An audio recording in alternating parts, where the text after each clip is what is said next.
Hi, here's another story from the archives of Today River Valley, the video news feature program for the Androscoggin Valley and Western Maine. My name is Phil Blampede. Howard Pond in Hanover, Maine is a recreational lake today surrounded by seasonal homes, a great place to spend a lazy summer afternoon. But it wasn't always that quiet. 150 years ago, it was a manufacturing center for this region and once went through a dramatic diphtheria epidemic which depopulated the farms around its shores. Here's the story, which ran in Today River Valley a few years ago. But first, a short message from a local business. Excuse me, sir. Are you getting a little shaggy around the ears but can't find time for a haircut? Well, now you can. At Lisa's Barbershop at 178 Main Street in Mexico, owner Lisa Shardlow specializes in quick haircuts. No appointment is necessary and there's rarely a wait. At Lisa's, the motto is cut and go. Well, it's October when the shadows lengthen and the ghouls and goblins you might run into could just make your hair stand on end, which makes you look pretty darn silly. With a fresh fall haircut here at Lisa's, we can be sure your hair is a neat short cut, which will be guaranteed to preserve your dignity no matter what goes bump in the night. Lisa's, open Tuesday through Friday, 9 to 5, Saturday, 9 to noon. Lisa's, your local source for ghost-proof haircuts.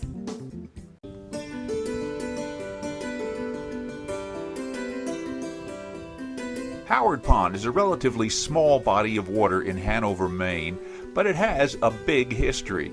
It runs deep, both physically, with a maximum depth of 118 feet, and in the strong feelings the pond and its legacy engender in those who know it best.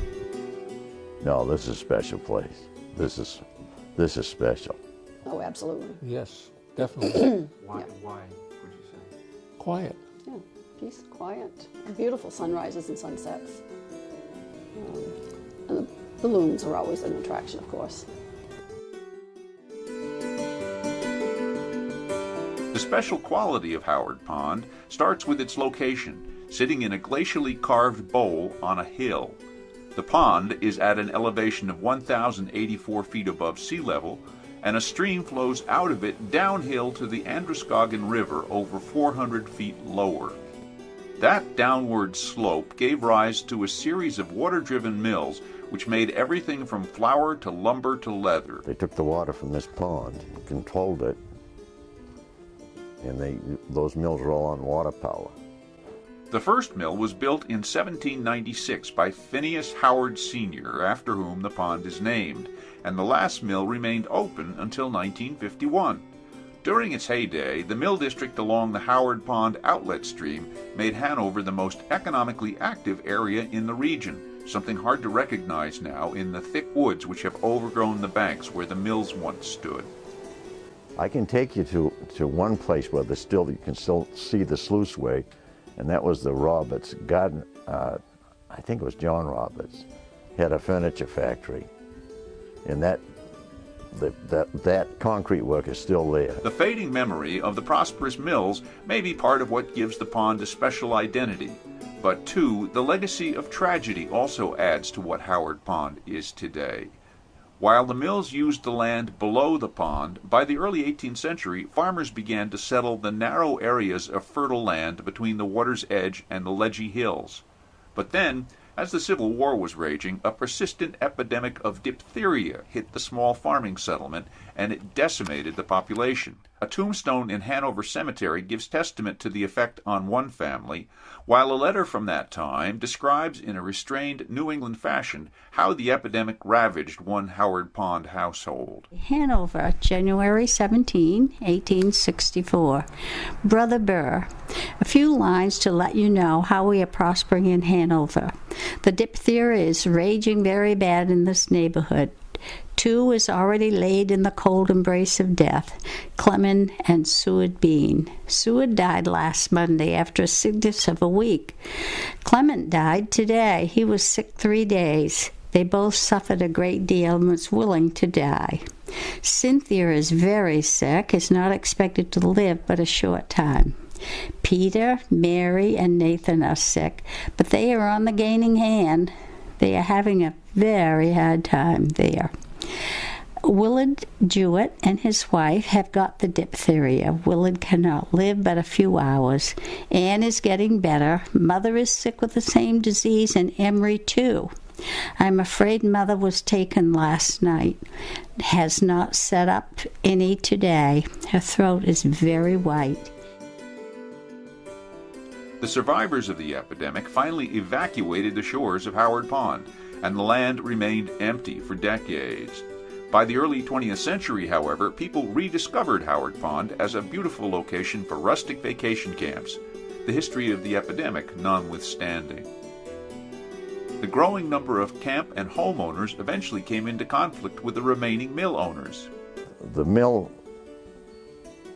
owners had the water rights. The pond would be drawn right down. In August, it would look like the Back Bay in Portland with the tide out. That's how bad it got. So a group of men got together and they bought the water rights. And that's what changed the whole thing. Because actually the mills were becoming obsolete. They didn't need the water. You know, once the need was gone, they'd gladly sell the water rights. By the mid-20th century, both the farms and the mills had disappeared, but the presence of homes and camps and electric lines around the thickly wooded shores of the pond generated another challenge, that of fire. Several large fires occurred, perhaps the most dramatic taking place in the 1970s. Harrison Burns was one of the local firefighters who responded. One night, at about 2 o'clock in the morning, when I was captain of the Rumford Point, I got a call, and we had 15 acres plus 5 camps going all at once. That's the first we'd heard of it. Some wires down by one of the camps. Very windy night.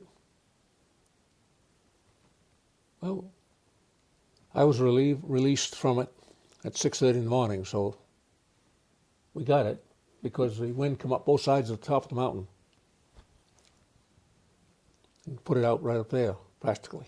Despite the occasional dramas, the history of the pond during the last century has been mostly that of the development of a tightly knit community, and especially one where many people had some of the most memorable moments of their childhoods. I think things don't change here much because the properties don't change much. And right now, as we in 2015, there's a big turnover. It's the cycle of life, I might say. Some are passing, and with that passing comes new people. You know, that's what it is. And there's many new children or kids coming because there's been some transfers of the property, and grandchildren have come. So yeah, I can't tell you how many there are, and I think those kids, or those 14 years old kids, they've got roots here, so there again, there's big memories because of all the pleasant things about Howard Pond.